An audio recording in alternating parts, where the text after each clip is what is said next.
Un garçon méprise son père parce qu'il ne lui consacre pas assez de temps, ce qui a détérioré leur relation. Mais tout change un jour où ils découvrent une trappe dans leur grange. Cependant, il était déjà trop tard.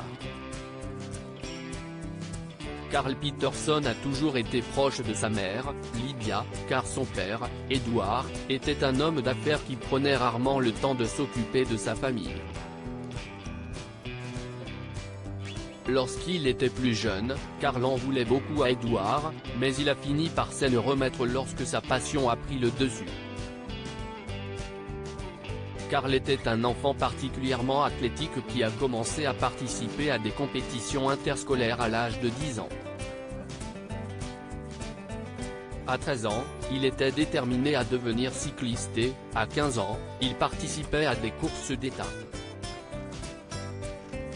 L'esprit fixé sur son objectif, il oubliait tout le reste et se concentrait sur une seule chose, son amour du cyclisme. Malheureusement, il lui est arrivé quelque chose de terrible sur le chemin d'une compétition inter-État cette année-là. La mère de Carl a tragiquement perdu le contrôle de la voiture dans laquelle il se trouvait lorsqu'elle a dérapé, et Carl s'est réveillé 2 jours plus tard à l'hôpital. Il ne parvenait pas à identifier l'endroit où il se trouvait lorsqu'il a ouvert les yeux, jusqu'à ce que son attention soit attirée par la perfusion intraveineuse fixée à son bras.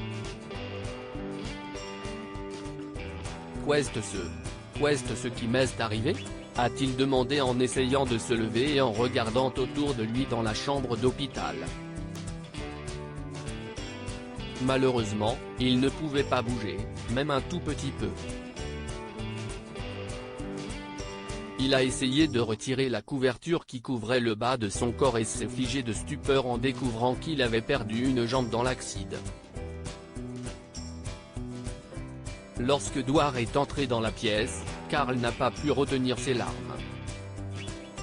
« Papa, qu'est-ce ce que tu fais là ? Qu'est-ce ce qui m'est arrivé ? Et où est maman ?» a-t-il demandé, pleurant sans cesse en se remémorant l'accident. « Je suis désolé, mon fils, » a dit tristement Edward. « Si est arrivé il y a 2 jours. Ta mère et toi avez eu un accident et... Elle est dans le coma. Quoi ? Carl n'arrivait pas à croire qu'un seul instant avait bouleversé sa vie.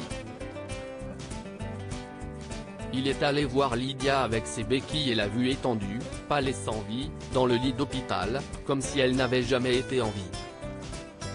« Je suis tellement désolé, maman, » a-t-il sangloté en s'asseyant à côté d'elle. « J'étais tellement excité que j'ai crié pendant tout le trajet en voiture. Si est peut-être pour ça que tu n'as pas pu te concentrer et que tu as perdu le contrôle. Mais je te jure, maman, que je gagnerai ce tournoi pour toi. Je te le promets, » lui a-t-il répété. Au bout d'une semaine, Carl est enfin sorti de l'hôpital, mais il a été contrarié par le fait que Lydia ne rentre pas à la maison avec lui.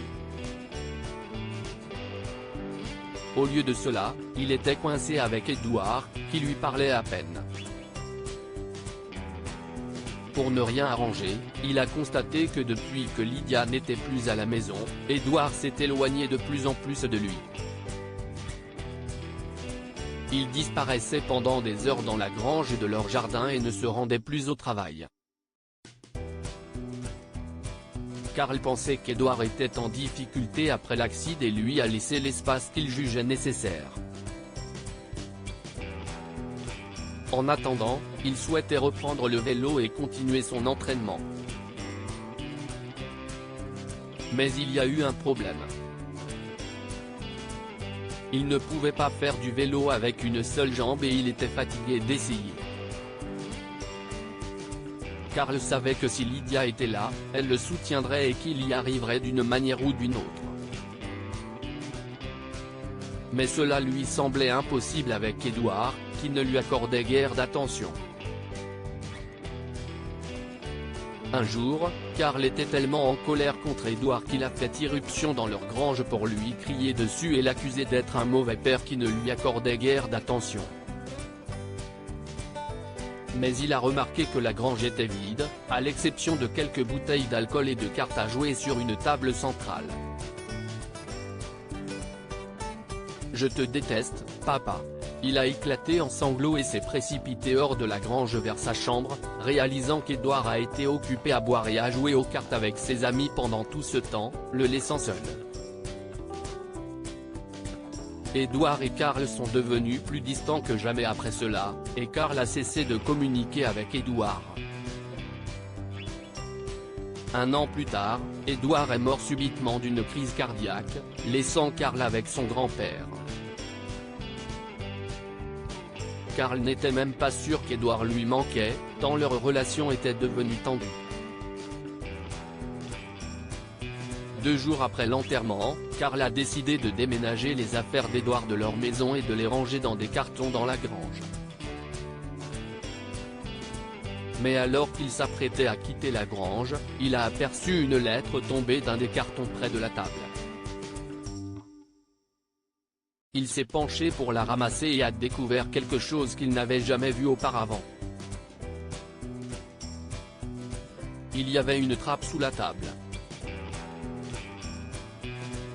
Il a poussé la table et a tiré le loquet, révélant une pièce secrète dans la grange. Il a descendu les marches menant à une pièce sombre et ne pouvait croire ce qu'il voyait. Au centre de la pièce se trouvait un vélo caché sous des draps blancs. C'était un vélo spécialement conçu pour les personnes handicapées comme lui, qui avait été amputé d'une jambe, et son nom était gravé dessus. Karl n'a pas pu s'empêcher de pleurer. Il a également découvert les documents et les journaux intimes d'Edward, où il avait pris des notes sur la construction du vélo à partir de rien. Edward avait également laissé une lettre sur le vélo, indiquant qu'il s'agissait d'une surprise d'anniversaire pour Karl. « Je suis vraiment désolé, papa. Qu'est-ce ce que j'ai fait? J'ai cru que tu ne m'aimais pas. » Ce jour-là, Karl a sangloté à chaudes larmes, se maudissant d'avoir détesté son père. Il s'est promis de ne pas laisser les efforts d'Edward se perdre et a travaillé encore plus dur pour se qualifier pour le tournoi de cyclisme de cette année-là. Malheureusement, il n'a pas remporté la première place, mais il s'est classé 2e. Lorsqu'il a reçu sa médaille d'argent, il a fait un discours dans lequel il a remercié non seulement Lydia, mais aussi Edward, qui s'est surpassé pour lui. Après sa victoire, Karl est allé voir Lydia à l'hôpital, et il a laissé la médaille et leur photo de famille à son chevet. « Papa est toujours avec nous, maman, lui a-t-il dit. Il nous regarde d'un haut. Et j'espère qu'il est fier de moi. » Que pouvons-nous apprendre de cette histoire? Ne tirez pas de conclusion hâtive, vous pourriez le regretter. Karl avait supposé qu'Edward l'ignorait délibérément, mais en réalité, il était occupé à construire son vélo. N'abandonnez jamais vos rêves. Karl était déterminé à gagner la compétition et à rendre ses parents fiers de lui. Il a fini par y arriver.